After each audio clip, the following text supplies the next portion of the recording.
We have so much water, we don't know what to do with it. But they won't let the water come down.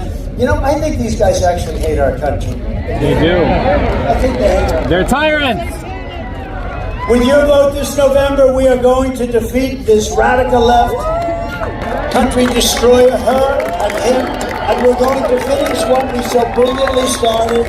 We have so many different things, and yet, you know, we're very constant. I was walking to school in Long Island. They like Long Island for some reason, a lot of them, but ICE got them out, largely got them out. But these are animals. I will invoke the Alien Enemies Act of 1798 to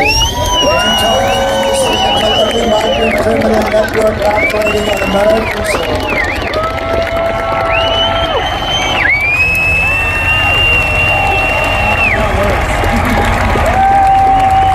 And we will call it Operation Aurora. That's what we're going to, in honor of the people that have suffered in Aurora at the hands of this horrible gang.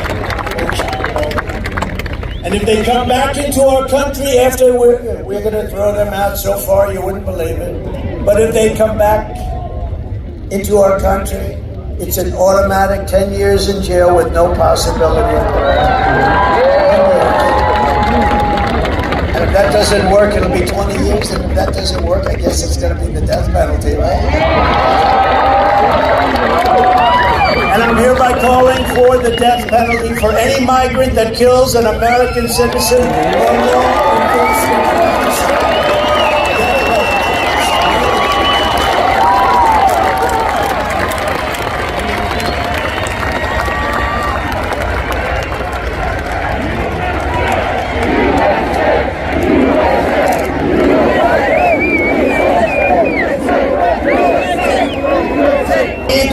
borders, great borders.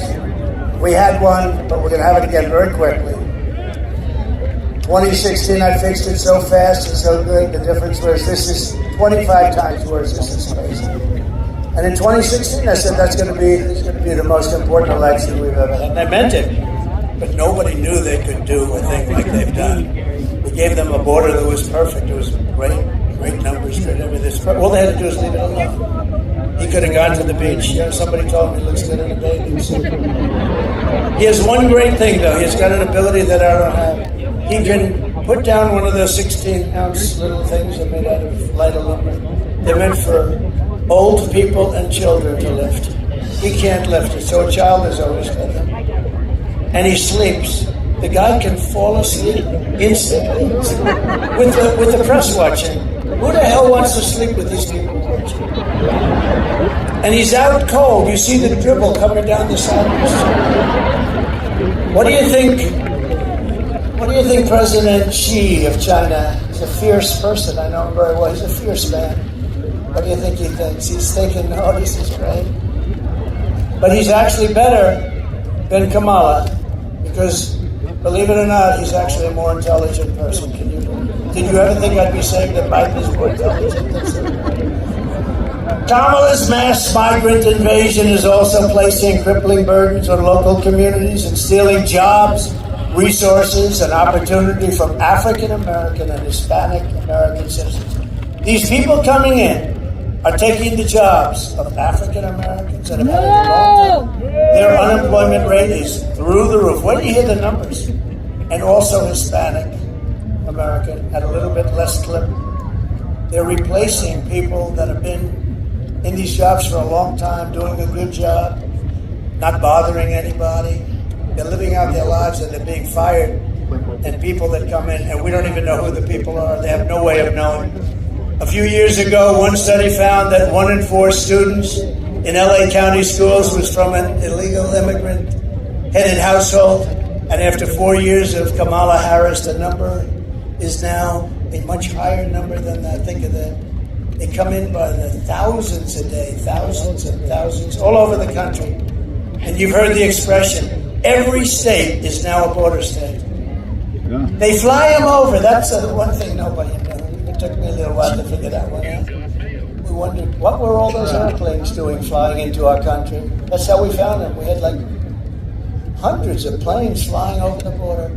They say, we're going to make the border tougher. How about she said, oh, we had a good border bill, but Trump talked Congress out of it. I didn't talk anybody out of it. The bill was defective. It was terrible. Millions of people would have come in and would have been made citizens, but that's not the point. The point, if Kamala gets 4 more years, the entire country will become like the migrant camp of LA and San Francisco. What the hell is happening to us? Look, it's Abraham Lincoln. Abraham Lincoln, stand up. When I win on November 5th, the migrant invasion ends and the restoration of our country begins. You know, I had a big debate with a lot of very smart people, political people, and they're all saying the economy is the most important thing. And when you add inflation, I don't know, maybe it is inflation, I put it as part of the economy, but they say the economy and then inflation, and they had the border down as the third.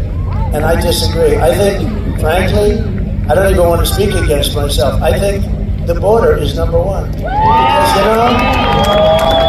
we can fix things, we can do, but what they've done to our country at the border is unbelievable by allowing 21 million people into our country. It's not sustainable. 645,000 are criminals. And some are, 214,000 are what they call high, grade A criminals. We have them. Think of that.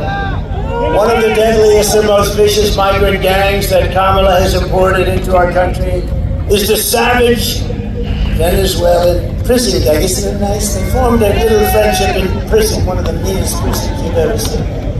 The Tren de Aragua. Have you heard of it? This is Tren de Aragua gang. Nice individuals, very nice. They're in Aurora, Colorado, where you have a very weak and pathetic governor who's petrified of them. He's afraid of the criminals. He's the governor. You can't be afraid. But they're in Colorado and communities all over nationwide. This gang is terrorizing law-abiding citizens, including taking over the multiple apartment complexes. But in Aurora, they're like me. They're in the real estate business. They want to go in. The only difference. And Kamala said a few weeks ago that the people that we take in are much nicer than our criminals. No, they make our criminals like the nicest people you've ever met. The only good thing is they do. Our criminals are considered extremely nice by comparison to the people that we see. They'll cut your throat, and the next morning they won't even remember. This is what they do. These are really bad. These are really evil people. And they also have terrorists coming in, and they have the drug lords coming in, and they say, if you ever come back, we're going to kill you. So we're stuck with them, but we're not stuck with them. They're going back. They're going back. They're going back fast. And if the countries don't want to take them back, I just say very simply, that's okay. We're going to tariff every damn product you sell into the U.S. They're going to say, like they always have to me, sir, we would love to take MS-13 gang members back. We think they're wonderful people. You know, we had that problem when I first came in. You had Honduras. Obama couldn't get them back. Nobody could get them back. Bush couldn't get them back. Nobody could get them back. I got them back. It took me about one phone call. So we said, no, there's no misunderstanding. You send them over in caravans and you don't take them back. You're going to take them back. And we're not giving you any more money. It's over. You're $750 million a year. It's over. Sir, we would be honored to take them back. This was a misunderstanding. It would be our great honor to take MS-13 vicious gang members back. We love them very much. And they took them back. It was like, no problem. You know, they used to put airplanes on the runway, so we'd have an airplane go up and you couldn't land and come back. That was with Barack Hussein Obama. Have you heard of him? No. And we got them all back. We took them out. You know who took them out? ICE. And you know what she wants to do with ICE? She wants to get rid of ICE. And there's guys in the front couple of rows, and they're very tough, but they don't want to be nice. They don't want to be, they're not that tough. But we are known all throughout the world now as an occupied country. We're like an occupied country. We got people taking over parts of Colorado. We have people taking over other states. A lot of states don't want to talk about it because they're embarrassed. The governor's embarrassed, the mayors are embarrassed. But it's no different, really, than if we lost the war. But to everyone here in California and all across our nation, I make this pledge to you. November 5th, 2024 will be Liberation Day in America.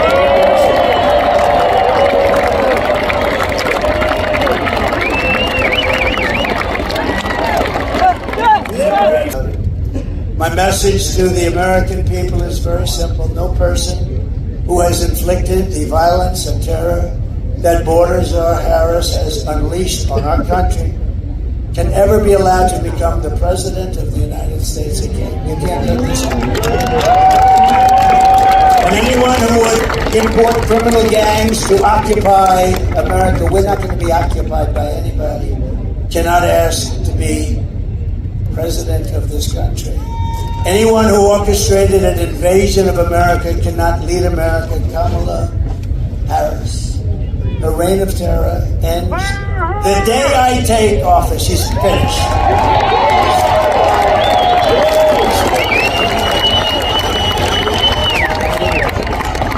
And to expedite a little bit better, not much, but what they didn't do is stop airplanes from pouring in with thousands of people.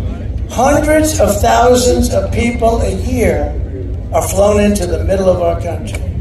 In other words, they're sick, and that's what they want. That's their policy. You know, they were trying to convince us, yes. All of a sudden she said, yes, we can do. For 3.5 years, think of this. She was saying the other day, yes, oh yes, we want to have a border. Well, the first time she ever said it, she almost threw up when she said it. But the numbers were looking very bad for her, the poll numbers. She was getting trounced. She was getting trounced. And then all of a sudden she said, no, we'd like to have a wall. We'd love to have a wall. Remember me, I said wall. And Mexico did pay for it. You know, they gave us thousands and thousands of soldiers. They paid more. Remember, because there was no vehicle for that. I just want to set the record straight because I do everything. We got thousands of Mexicans patrolling our border, free of charge.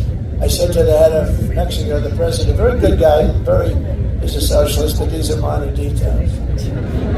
I said to him, President, you have to give us 28,000 soldiers to control our border. Oh, Donald, I will not do that, of course I will. Oh, you will do that, I promise you. No, I will not. Yes, you will. He goes, no way. And I said, way. And then I said, you know, he's a good guy, he's a friend of mine. He just left office, he's good guy. But he, you know, why would he do that? He would do that only if we had leverage, and we do have leverage because we're the pot of gold. We won't be the pot of gold for long if we have idiots like we're talking about coming in and running things. We won't be a pot of gold for long, let me tell you. But he said to me, no, we won't do that. I said, here's what you do. I don't want to be talking to you. You're my friend. I don't want to embarrass you with the negotiation. Have your negotiator, please, your top guy come and see me. So they came in.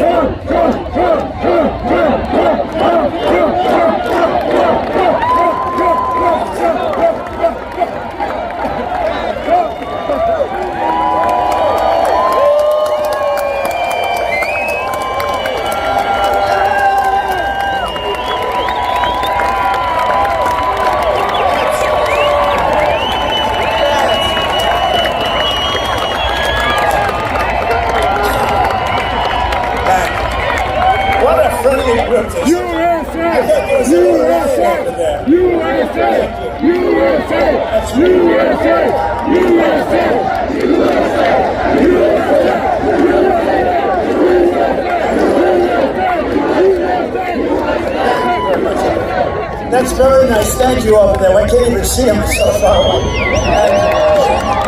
They probably can't hear us, so they might as well get into the act because it is far away. This is crowded.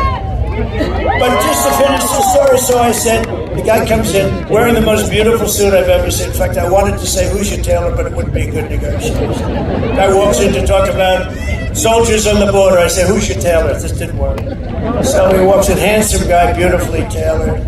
And I said, no, we want you to give us 28,000 soldiers for our border free of charge. And he laughs at me, sort of laughed. The State Department woman, very good, 25 years she's worked on Mexico. She said, sure, they'll never do that.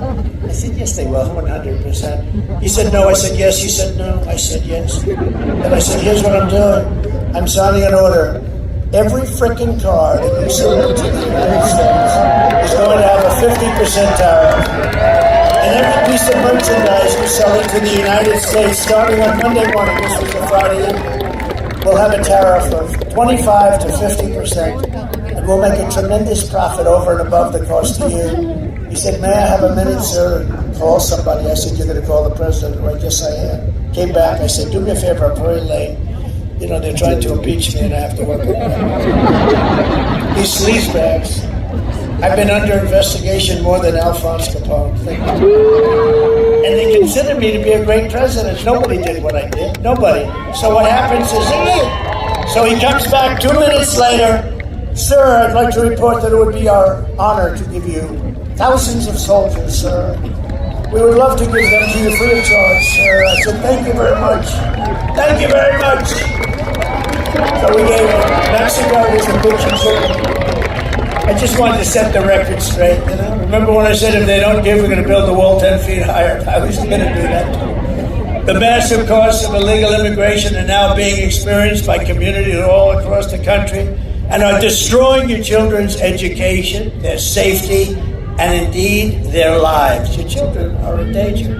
They can't go to school with these people. These people are from a different planet. Kamala is turning us into a third world nation. That's what happened in San Francisco. When she was the DA of San Francisco, the things she did, she started that whole decline. With our victory, he says, Willie Brown.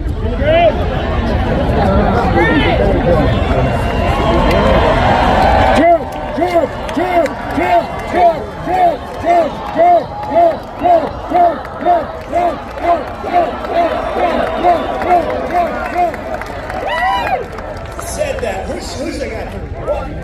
Stand up.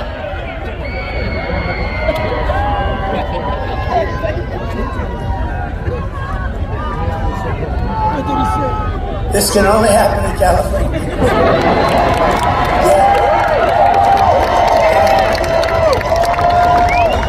I didn't say it. Remember that. He said it. He said it. He said it. Do you remember when a man, we're talking about this guy, Chris Christie, he went off the reservation. We have some people, and some guy shouts out to me, he's a fat pig, sir. Nobody heard it but me, you know, but it was still, he said it. Sir, you should not call Chris Christie a fat pig. Please. He is not a fat pig. You shouldn't be very rude, sir. We're going to have to throw you out if you do it again. He is not a fat pig. And you know what? The press is saying, that's son of a... I couldn't even report this because I was defended, because you're not allowed to use the word fat. You can use any word you get.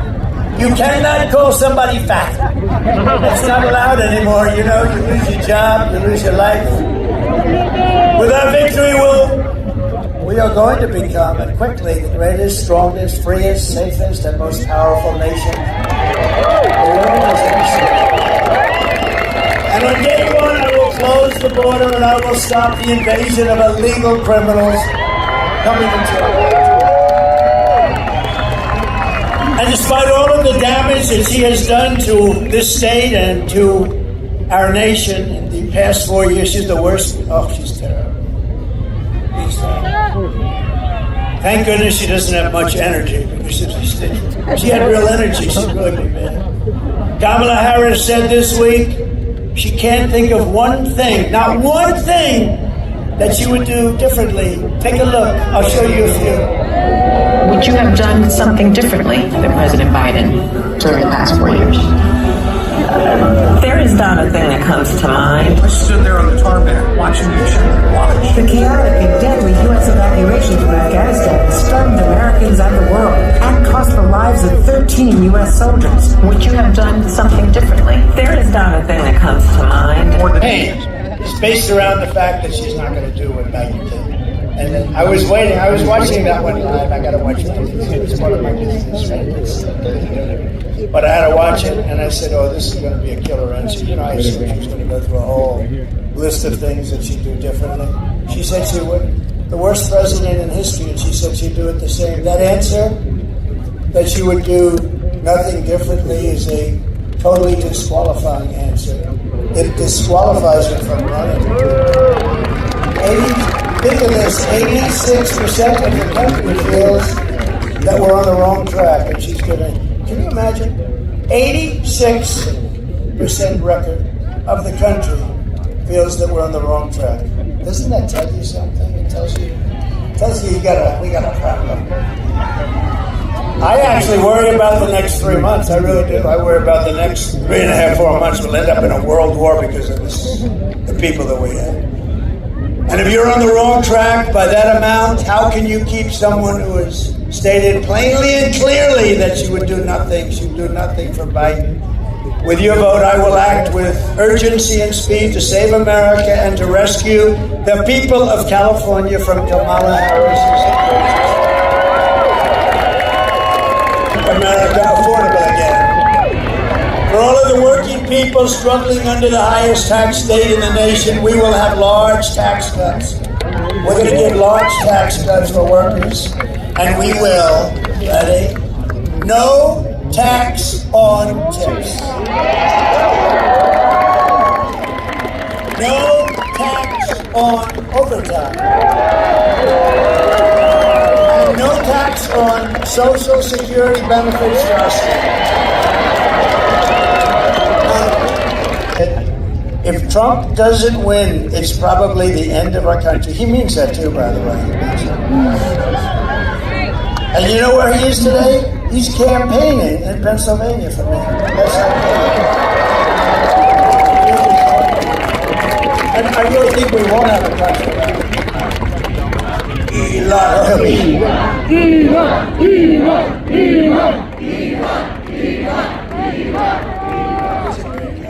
You have another one now. You ever hear about the hydrogen? All right, thank you.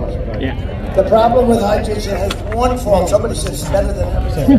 Got one fault. If it blows up, you're not recognizable. In other words, it doesn't happen much, maybe once a day in the nation. If the hydrogen car blows up, it's gone. You're gone. Your wife looks at the tree. I want to get a picture. I'll get it. I'll get it. You? No, these are serious problems. Yes. You wanted to give me one. Thanks. You're more beautiful than him. No, I'll take it. Fake news, I can tell you that. Won't be those two. I will not allow California politicians to get away with their plan to impose a 100% ban on the sale of gas-powered cars and trucks in this state. That'll be ended in the first day. That'll be ended